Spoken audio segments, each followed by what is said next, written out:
کہ جس طرح ایک پرندہ کسی شاخ پر آ کر بیٹھتا ہے، تھوڑی دیر چہچہاتا ہے اور چلا جاتا ہے، یہی انسان کی زندگی کی مثال ہے کہ انسان اس دنیا میں تھوڑی دیر کے لیے آیا اور بالآخر اس دنیا سے چلا جائے گا۔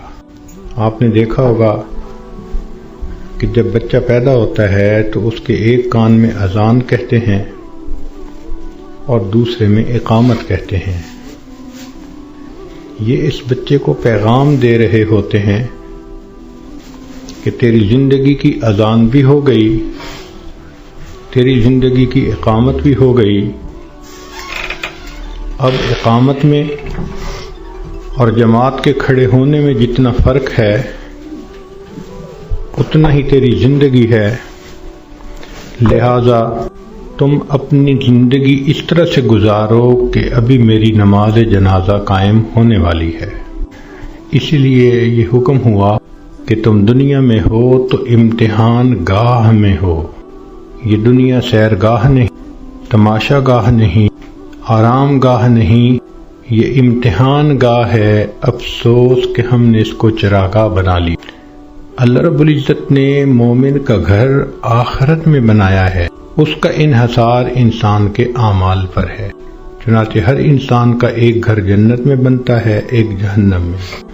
جب موت کا وقت آتا ہے تو اگر وہ جنتی آدمی ہے تو اس کو اس کا جنت کا گھر دکھایا جاتا ہے، اس کے دل خوش ہوتا ہے اس کو دیکھ کے، اور اسی خوشی کے عالم میں اس کی روح کو قبض کر لیا جاتا ہے۔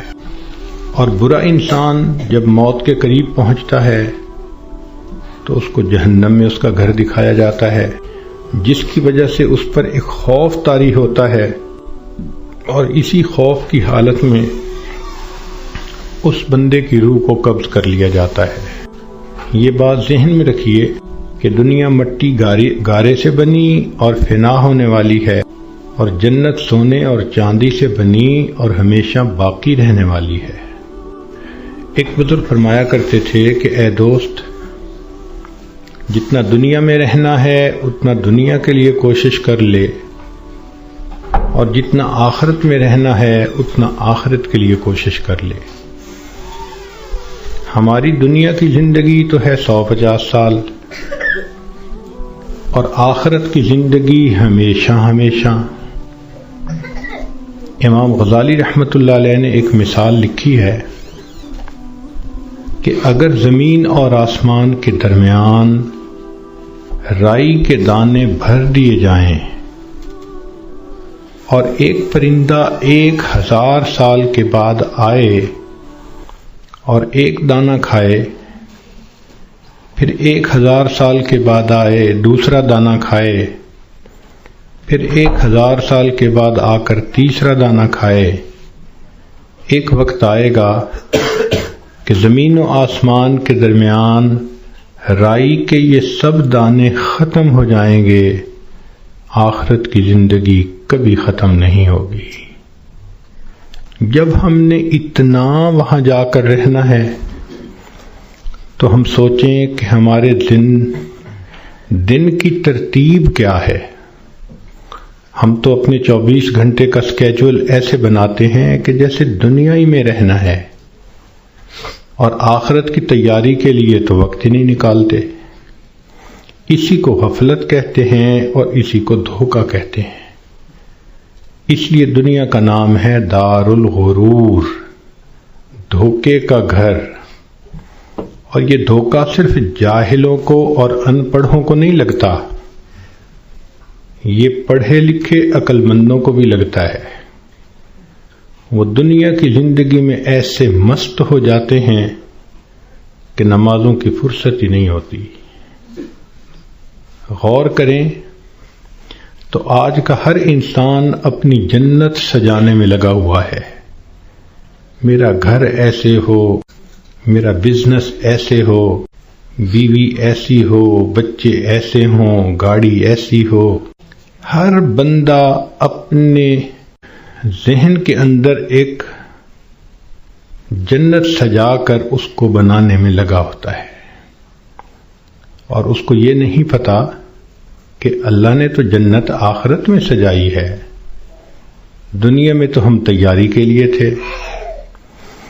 اس کا اندازہ آپ کو اس بات سے ہوگا کہ آج ہر بندے کو یہ فکر ہوتی ہے کہ میرے بعد میرے بچوں کا کیا ہوگا۔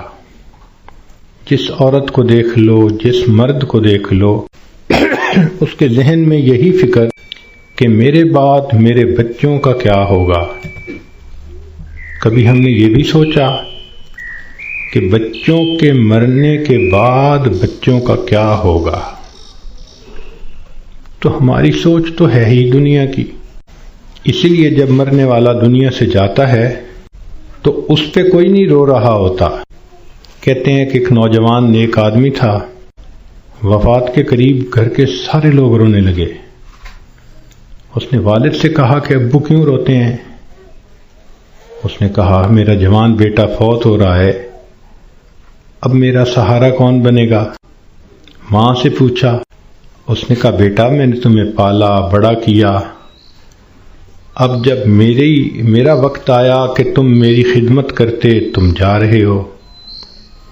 بیوی سے پوچھا، اس نے کہا کہ آپ میرے خامد ہیں، آپ فوت ہو گئے تو میری زندگی میں تو اندھیرا ہو جائے گا۔ بچوں سے پوچھا، انہوں نے کہا کہ ہمارے سر کا سایہ ہیں اور ہمارا سایہ ختم ہو گیا۔ اس نے کہا کہ اس کا مطلب یہ ہے کہ تم سب کے سب اپنے لیے رو رہے ہو، میرے لیے تو تم میں سے کوئی نہیں رو رہا۔ تو رونے والے بھی اپنے لیے روتے ہیں، مرنے والے کے لیے کون روتا ہے؟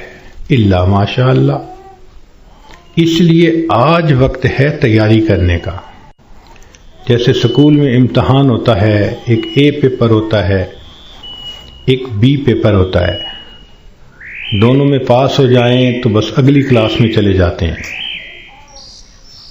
یہی ہمارا حال کہ دنیا کی زندگی میں ہمیں تیاری کا حکم دیا گیا، قبر میں جائیں گے تو اے پیپر ہوگا اور اس میں 3 کویسچن پوچھے جائیں گے، تیرا رب کون ہے، تیرے نبی علیہ السلام کون ہیں، تیرا دین کون سا ہے۔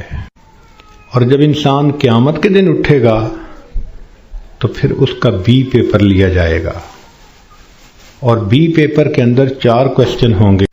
تم نے زندگی کیسے گزاری، جوانی کیسے گزاری، کدھر سے کمایا، کہاں پہ خرچ کیا، اور تم نے اپنے علم پہ کتنا عمل کیا۔ جو اے پیپر بی پیپر دونوں میں کامیاب، اس کو اللہ رب العزت پھر جنت کا گھر عطا فرما دیں گے۔ مگر اس کا یہ مقصد نہیں کہ جی ہمیں تو ان سوالوں کے جوابات کا پتہ ہے تو ہم موت کے وقت جواب دے لیں گے، ایسا نہیں ہوگا۔ جیسے زندگی گزری ہوگی ویسا انسان قبر میں جواب دے سکے گا۔ جس نے دنیا میں نمازیں نہ پڑھیں، جو بے پردہ پھرتی رہی، جس نے غیبت کی، لوگوں کے دل دکھائے، اللہ کی بندیوں کے لیے جو وبال جان بن کر پھرتی رہی، جب یہ قبر میں جائے گی تو یہ نہیں کہہ سکے گی کہ میرا دین اسلام ہے، اس کا تو طرز زندگی ہی اور تھا، تو اسلام کا نام کیسے لے سکے گی؟ جو بے پردہ پھرتی ہے وہ کیسے کہہ سکے گی کہ میں نبی علیہ الصلوۃ والسلام کو اپنا نبی مانتی ہوں، ان کی تعلیمات کو اپنایا نہیں، ان کی سنتوں کی طرف دھیان نہیں دیا، تو کیسے جواب دے سکیں گے؟ تو اس لیے کتنے لوگ ہوتے ہیں جو موت کے وقت کلمہ پڑھنا چاہتے ہیں، پڑھ نہیں پاتے۔